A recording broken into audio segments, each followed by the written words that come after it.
Sant Joan Baptista de la Salle, un amic de Jesús, dels infants i dels joves. Sant Joan neix en una de les principals famílies de la ciutat. El seu pare era conseller reial. Era el més gran de 7 germans.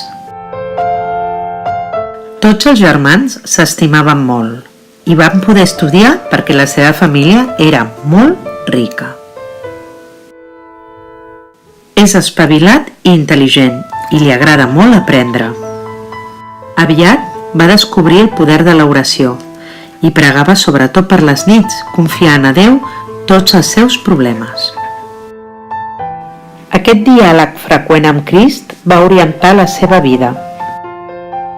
Als 19 anys, a París, decideix estudiar per sacerdot. Ell també vol ser bo, valent i generós com els protagonistes de les històries que li explicava la seva àvia.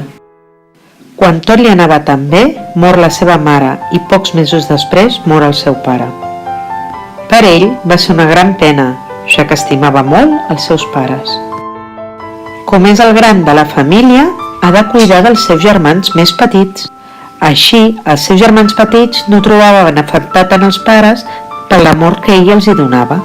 Tot i així, continua estudiant i és ordenat sacerdot. Trobar-se tan a prop del seu amic Jesús li produeix una gran alegria. Veu que els nens estan sols pel carrer perquè els seus pares estan preocupats per portar menjar. Com no hi ha escoles pels nens pobres, ells també estan condemnats a viure per sempre amb la pobresa i la misèria i la ignorància. Sant Joan prega a Jesús per veure quina pot ser la seva ajuda. Jesús, a les pregàries, li respon: tu què fas per ells? Un dia es presenta a Reims el senyor Noel. Vol obrir una escola per pobres. Demana ajuda al senyor de la Salle. És l'any 1679. S'obre l'escola. Els nens ja no estan tot el dia al carrer. Però els nous mestres saben molt poc de com ensenyar als infants. Sant Joan allotja els nous mestres a casa seva, amb els seus germans, i els ensenya com comportar-se amb els nous mestres. La família de la Salle no està d'acord.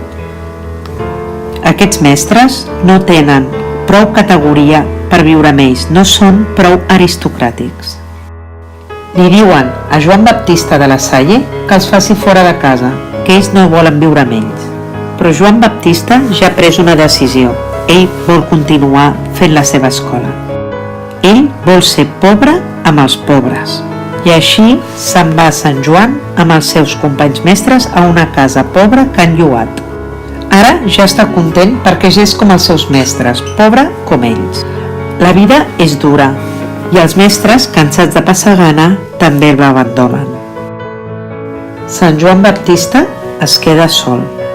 Com en tots els moments de dificultat de la seva vida, li pregunta a Jesús: i ara què faig?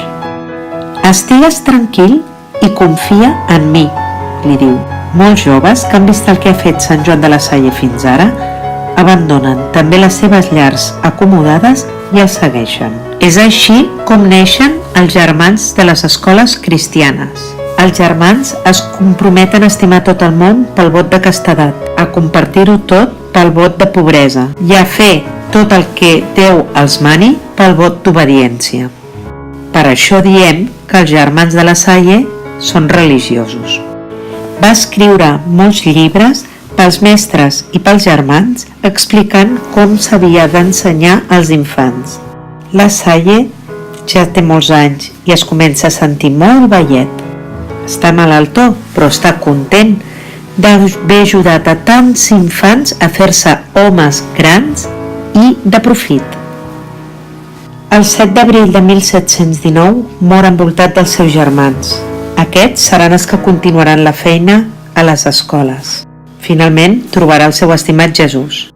Però Sant Joan continua viu en cadascun dels germans, professors i mestres de les vostres escoles.